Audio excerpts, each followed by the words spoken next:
Pengadilan agama itu ya khusus orang yang mau cerai tak apa. Perkara perceraian, kebanyakan ya tentang perceraian. Untuk mengurus perceraian orang.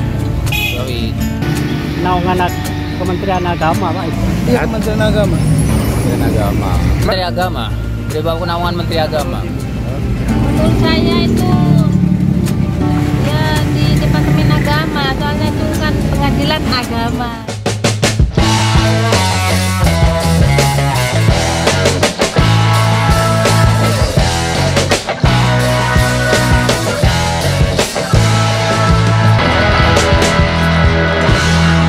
Assalamualaikum warahmatullahi wabarakatuh.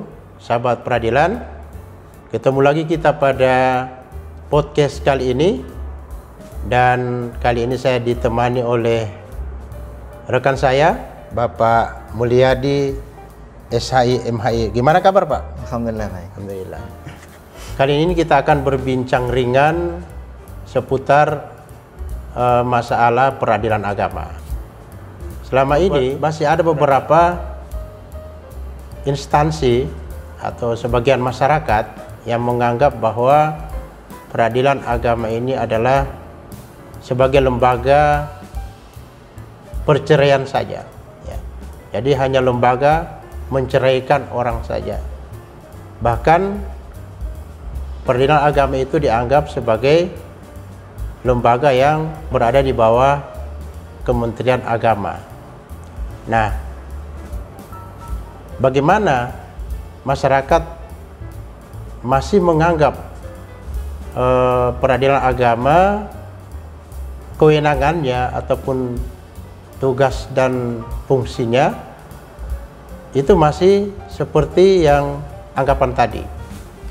Nah, untuk berangkat dari itu, kita saksikan dulu tayangan berikut ini.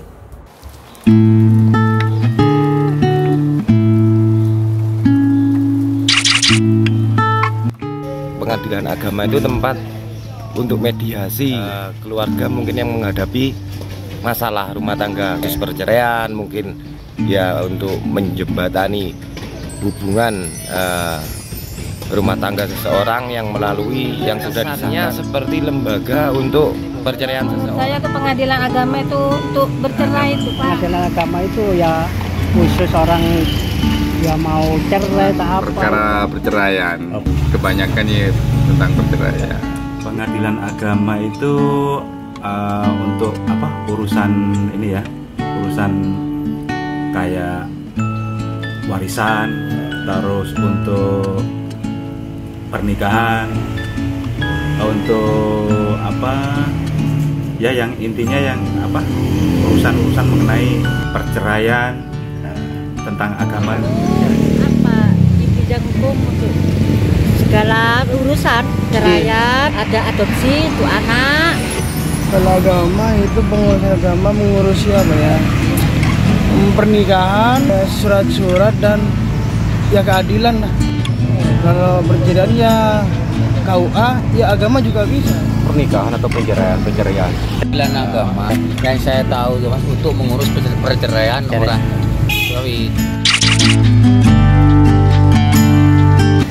Ya seimbang lah sama. Kalau KUA lah, kalau KUA urusannya kan untuk mengawinkan.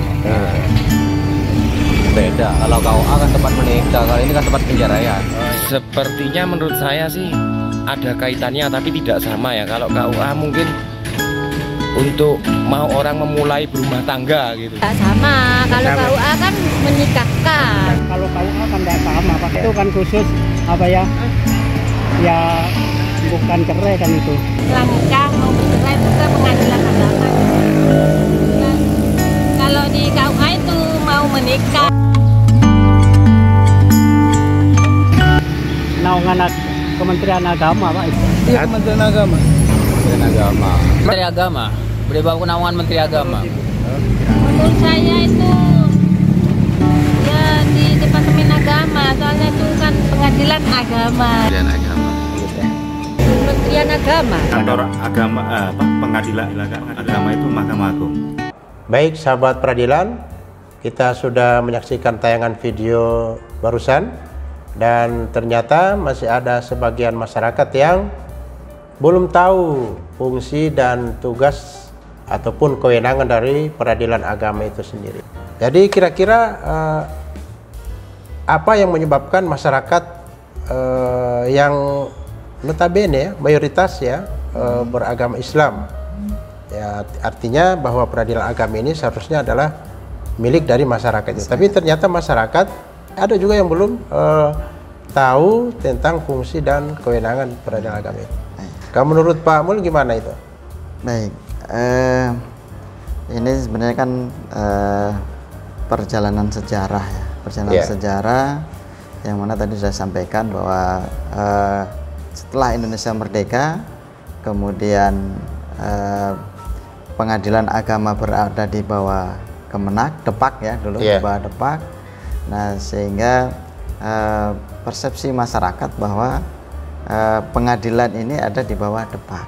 Oh gitu ya. Di bawah Depak. Nah, sehingga dan salah satu fungsinya masa itu adalah pengadilan agama juga bagian dari penyuluh hukum. Penyuluh hukum. Nah, dan ini sudah persepsi ini sudah mengakar di masyarakat, sehingga tidak hanya masyarakat, bahkan instansi-instansi pun masih juga persepsinya seperti itu. Persepsinya seperti itu, sehingga tidak heran ketika kita melihat di beberapa daerah yang pemerintah daerah masih menganggap bahwa pengadilan agama ini adalah tidak ada bedanya dengan kantor urusan agama yang ada di kecamatan-kecamatan. Karena memang dulu pengadilan agama itu masih di bawah Kemenak ya. Depak. Jadi dia dulu sejajar dengan KUA dulu ya. Ya. Jadi karena mengalami perkembangan sekarang, akhirnya pengadilan agama ya bergabung ya dengan Mahkamah Agung. Mahkamah Agung. Itu terjadi pada tahun 2004 ya. 2004 ketika ada perubahan terkait Undang-Undang Mahkamah Agung 3 2004, maka kemudian dengan sistem satu atap, maka kemudian dengan perubahan Undang-Undang 3 2006, maka seluruh PA sudah bergabung dengan Mahkamah Agung, sehingga semua aset yang dulu milik PA yang masih di Kementerian Agama atau dulu Depak itu kemudian beralih ke Mahkamah Agung. Nah, di satu sisi juga dengan adanya Undang-Undang 3 2006, kewenangan dari pengadilan agama pun semakin bertambah.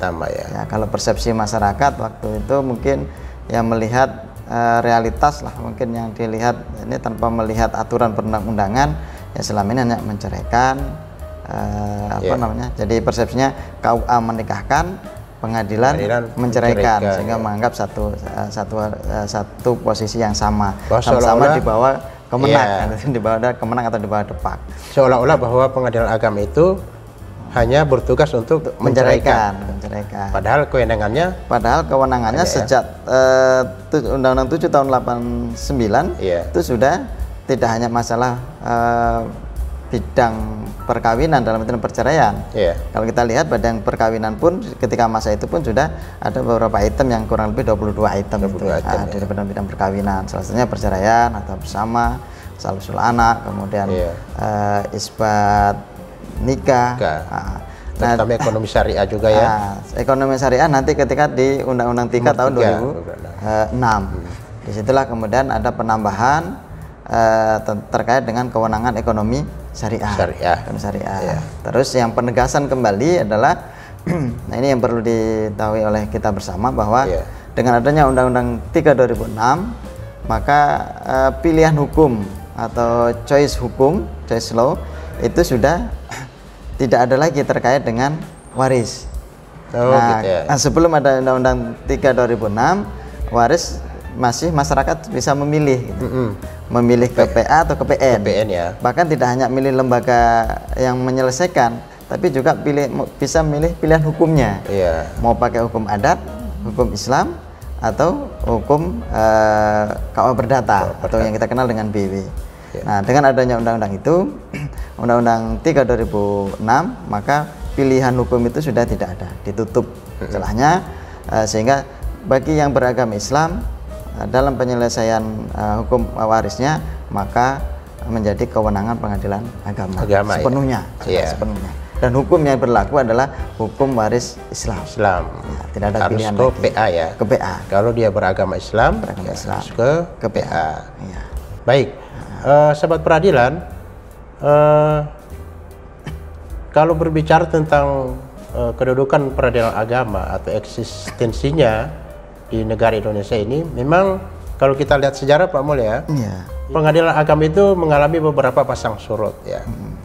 Istilahnya bermetamorfosis ya, hingga sekarang itu peradilan agama sudah menslogakan peradilan modern di bawah Ditjen Peradilan Agama. Nah, untuk melihat itu Pak Mur, bagaimana perjalanan metamorfosis dari peradilan agama, kami juga memiliki tayangan. Dan mari kita saksikan tayangan berikut ini.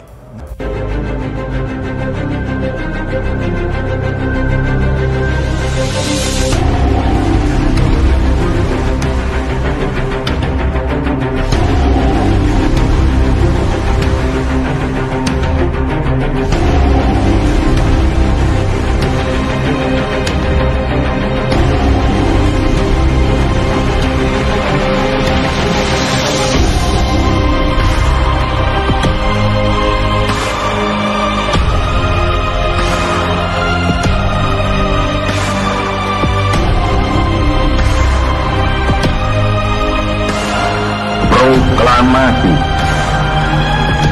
kami bangsa Indonesia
Baik, sahabat peradilan, kita sudah saksikan tadi bagaimana perkembangan daripada peradilan agama. Peradilan agama bermetamorfosis dari abad ke-7 hingga sekarang ya, tahun 2022. Dalam tayangan tadi, video hanya menunjukkan sampai pada 2019. Karena video itu dibuat pada tahun 2019. Tapi sekarang peradilan agama lebih berkembang lagi ya, dengan beberapa layanan dan aplikasi yang sudah di launching oleh Badilat.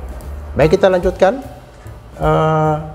Kalau melihat ya Pak Mul, perkembangan maupun perjalanan peradilan agama, kira-kira kalau dilihat dari fungsinya sekarang itu ya, mulai dari dulu kan masih istilahnya peradilan serambi, kemudian masih ada namanya itu kerapatan kadi di Kalimantan Selatan, kadi besar. Nah, sekarang dengan adanya penyatuan ya, penyatuan hukum dan badan peradilan ini, kira-kira bagi masyarakat Indonesia yang mayoritas beragama Islam, bagaimana untuk menyikapi keberadaan daripada peradilan agama ini? Sebenarnya ini apa namanya, suatu keberuntungan bagi kita yang beragama Islam di Indonesia itu, ketika seruan di dalam Al-Quran kita disuruh wadkhulu fi silmi kafah, dengan secara keseluruhan, tidak hanya masalah ibadah tapi terkait dengan hal peradilan. karena apa namanya ada pernikahan, ada perceraian, kemudian ada orang meninggal, ada masalah waris, dan kemudian ada masalah hibah dan sebagainya. Nah, ini adalah wadah yang apa, lembaga yang ada ini adalah yang menyelesaikan adalah pengadilan agama ketika terjadi sengketa-sengketa. Sehingga keberadaan pengadilan agama ini adalah satu apa namanya media yang itu wajib bagi umat Islam. Wajib, ya. Kenapa dikatakan wajib? Karena keberadaannya ini adalah bagian dari untuk menyempurnakan umat menjalankan agamanya. Agama, ya. Nah, jadi makanya dia bersifat khusus, ya, bersifat peradilan khusus, peradilan khusus hanya untuk bagi yang beragama Islam. Agama Islam. Agama Islam atau yang menundukkan dengan hukum Islam terkait dengan perkara-perkara kebendaan. Perkara kebendaan. Ya.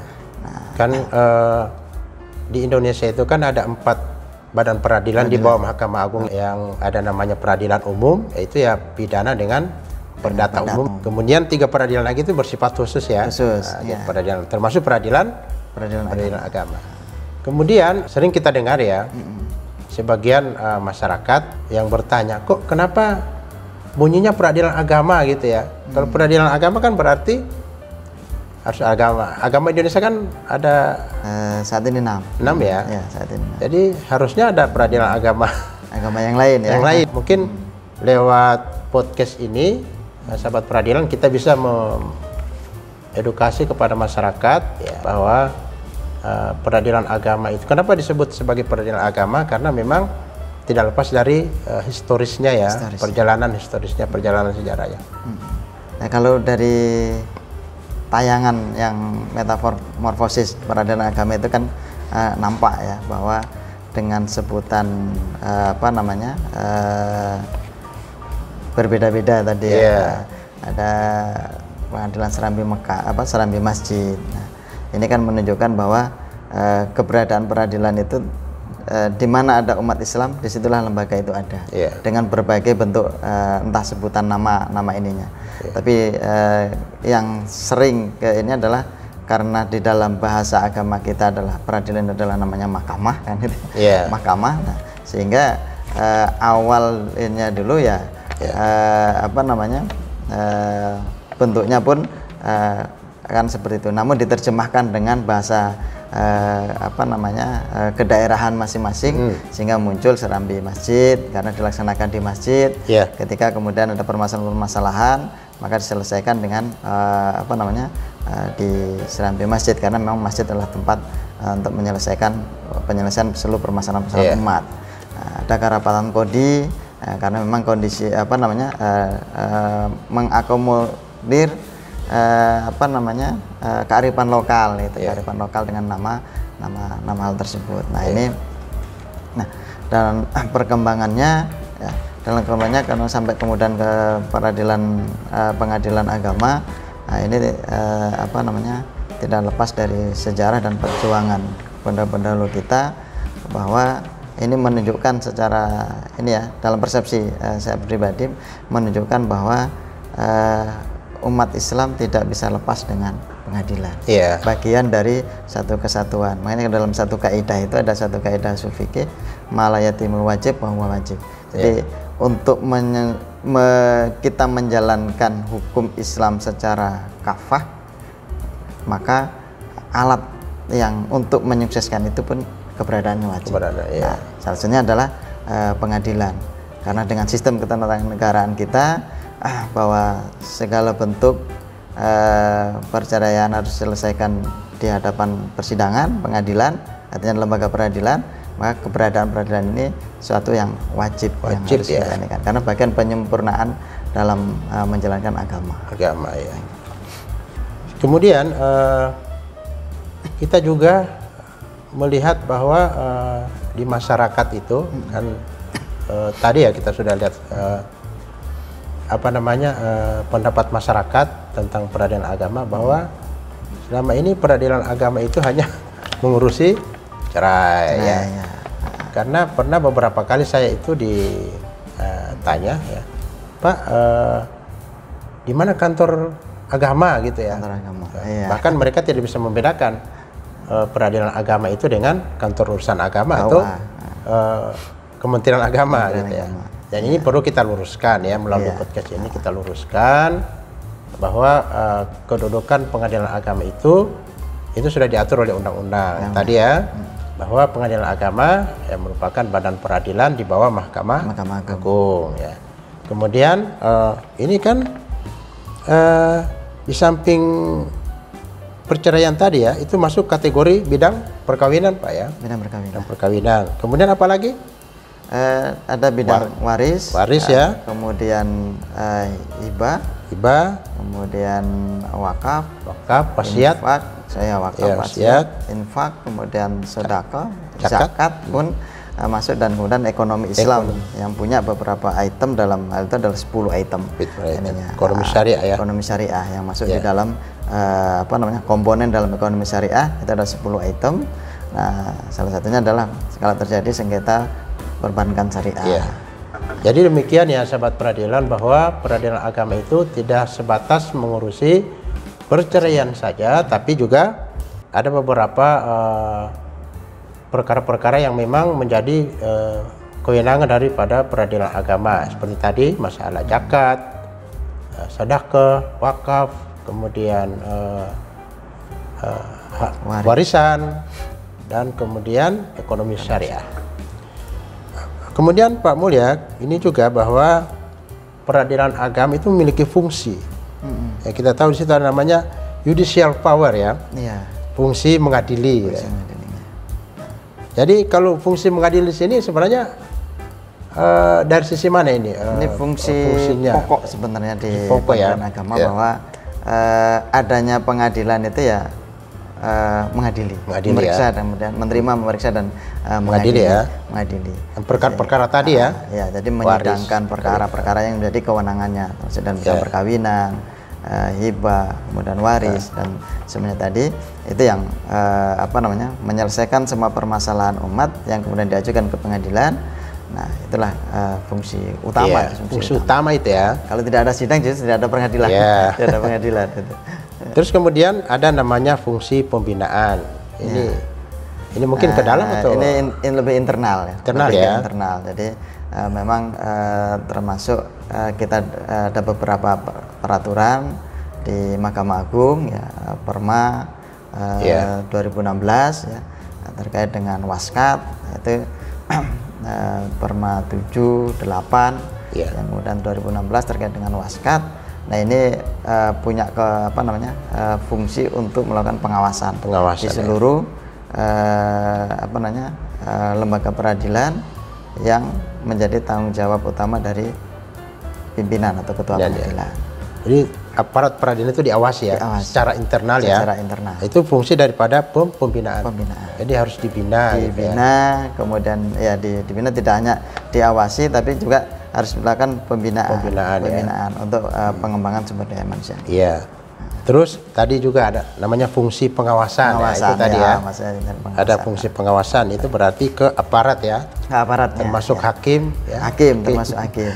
Nah, hakim ini malah lebih ketat. Iya, hakim harus ketat. Kalau hakim ya bukan saja secara internal, ada juga yang eksternal ya. Dari Komisi Yudisial. Makanya hakim itu diawasi oleh dua ya. Badan pengawasan dan Komisi Yudisial. Kemudian ada juga namanya fungsi nasihat.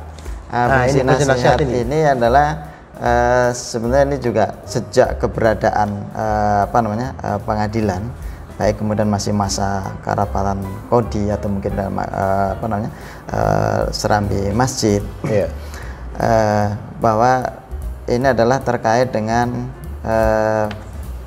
keberadaan pengadilan dengan pemerintah setempat. Ketika kemudian sesuai dengan jenjang masing-masing. Kita di pengadilan peradilan tingkat pertama otomatis kan setara dengan pemerintah daerah. Pemda dengan atau Pemkot.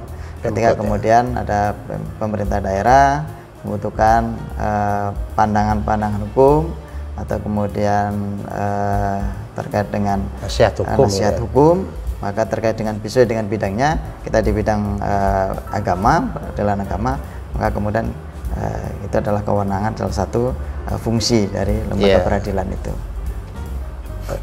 Berarti kalau mau dilihat fungsi nasihat ini, kalau kita lihat sejarah berarti dulu kodi dulu ya, di zaman kerajaan itu sebagai penasihat raja ya. Penasihat, ya. Raja memposisikan mereka itu sebagai penasihat di dalam sesuai dengan bidangnya. Ya. Nah, dan ini yang mohon maaf masih ada beberapa ya di daerah yang masih sulit memposisikan PA itu sebagai penasehat tadi. Ada yang memposisikan dia sebagai Forkopimda ya. Ya, memposisikan sebagai Forkopimda. Tapi ada, mohon maaf ini di beberapa daerah masih ada memposisikan PA itu dibilang Forkopimda enggak, dibilang penasihat juga enggak. Malah pengadilan agama itu diposisikan ya di bawah daripada Kemenak gitu ya. Padahal kalau dilihat dari undang-undang ini, kalau nggak salah ya, pasal 52 ya, Undang-Undang Nomor 3 Tahun 2006 itu di situ.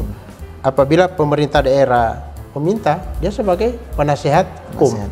Penasihat hukum di bidang hukum Islam ya. Bidang hukum Islam. Nah, jadi gimana ini Pak Mul? Bahwa kalau nggak salah di Undang-Undang Nomor 23 kalau nggak salah ya, 23 tahun 2014 itu bahwa ketua pengadilan itu bukan lagi sebagai anggota Forkopimda, tapi selama ini PA di beberapa daerah masih diposisikan sebagai Forkopimda. Atau gimana itu Pak? Ya, ini masih persepsi yang mungkin kurang tepat ya. Berangkat itu tadi bermula dari bahwa dulu pengadilan agama itu berada di Kemenak, seolah-olah bahkan sampai tingkat pejabat dalam tanda kutip ya, pejabat juga masih ada yang berpersepsi bahwa pengadilan agama ini ya belum menjadi satu kesatuan di bawah naungan Mahkamah Agung. Sehingga persepsinya atau mungkin sikapnya terhadap lembaga peradilan 4 lembaga peradilan di tingkat pertama, baik PA, pengadilan agama, pengadilan umum, kemudian TUN, kemudian militer, itu berbeda ya. Berbeda, seolah bahwa kalau kemudian pengadilan ya hanya pengadilan umum yang kemudian dan padahal di dalam undang-undang kehakiman maupun undang-undang Mahkamah Agung bahwa keempat lembaga peradilan ini satu derajat, satu derajat di bawah itu di bawah yang sama, dua Mahkamah Agung dan sesuai jenjang yang sama dan sederajat. Ya, kita dengan PA Probolinggo dengan PN dengan PA Probolinggo dengan PN Probolinggo ya sama. Ya, tidak karena sama-sama di bawah Mahkamah Agung dan satu derajat yang sama. Dan itu ciri itu ada dalam filosofi bangunan. Filosofi bangunan 4 pilar. 4 pilar. Jadi 4 tiang lembaga, 4 tiang itu di depan gedung peradilan itu menunjukkan simbol dari 4 lembaga peradilan. Peradilan umum, peradilan agama, tata usaha negara dan militer. Jadi 4 pilar ya. Jadi pada prinsipnya empat peradilan ini sama ya kedudukannya.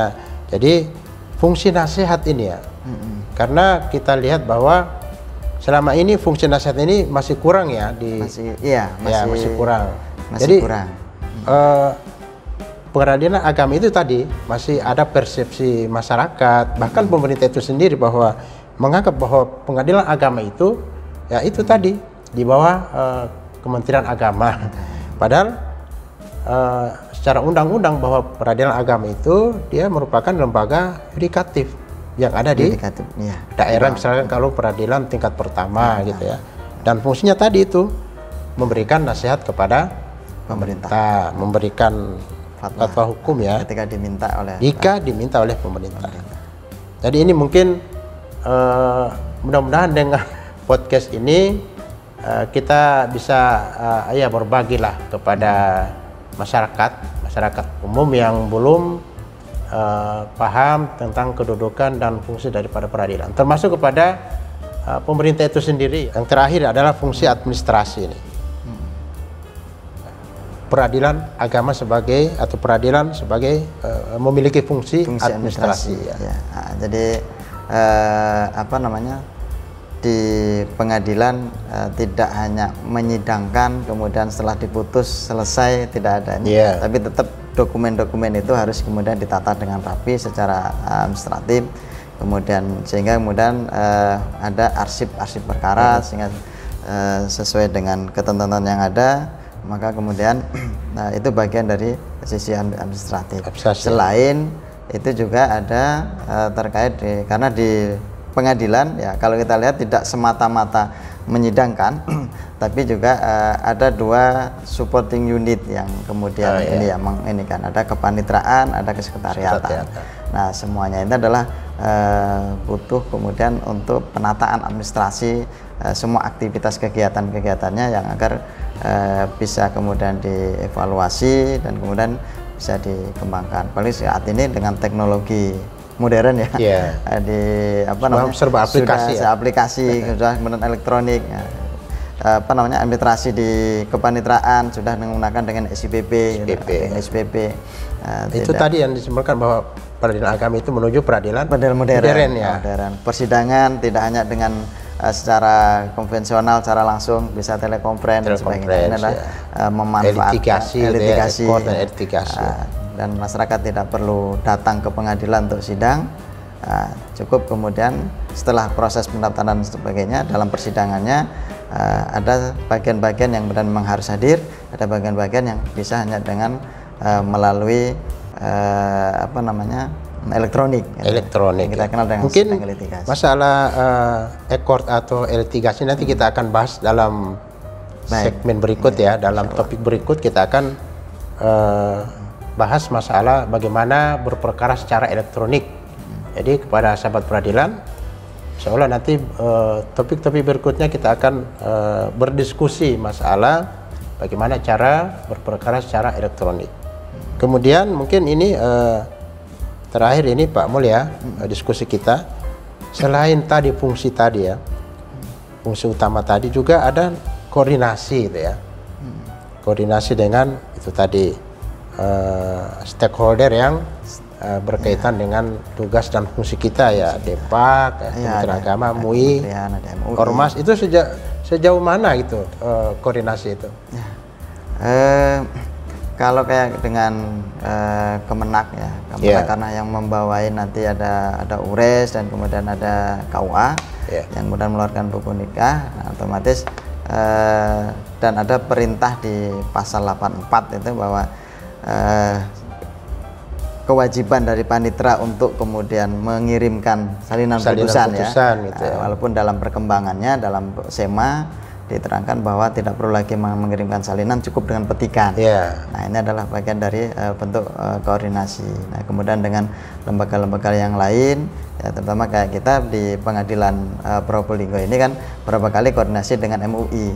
Mereka minta data terkait dengan perkara yang ditangani, kemudian mereka akan mengolah data itu untuk menjadi bahan masukan-masukan baik kepada kita maupun kemudian kepada instansi-instansi yang menurut mereka masih ada terkaitan untuk kemudian menangani bersama permasalahan-permasalahan umat yang ada di Kota Probolinggo. Berarti dalam bentuk MOU ya? MOU. Kalau PA Probolinggo kita sudah ya?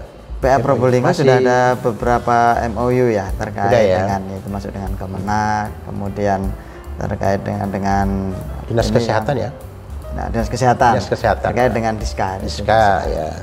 Dan mungkin masih ada lagi MOU yang lain. Kemudian masalah penyuluhan hukum ya, itu mungkin pelayanan riset penelitian itu mungkin ada mahasiswa mungkin ya yang sering praktikum atau PPL ya, mahasiswa yang kemudian ikut praktek atau kemudian media-media yang membutuhkan data, nah, kita ini kan melalui humas ya. Baik, terima kasih Pak Mul, kita sudah bincang-bincang, minimal bincang-bincang kita ini sedikit memberikan khazanah atau pengetahuan kepada masyarakat khususnya yang ada di Probolinggo ya, dan kepada siapa saja yang butuh atau membutuhkan pengadilan agama, bahwa pengadilan agama ini tidak sekedar mengadili perceraian atau mengurus cerai, tapi juga pengadilan agama memiliki fungsi dan tugas lebih dari itu. Sudah kita diskusikan tadi. Mudah-mudahan podcast kita ini atau bincang-bincang kita ini memberikan manfaat, dan kami mohon maaf apabila dalam diskusi kami ini ada hal-hal yang mungkin ada yang menyinggung atau tidak berkenan di hati sahabat peradilan semuanya. Kami sebagai manusia biasa tentunya meminta maaf atau memohon maaf.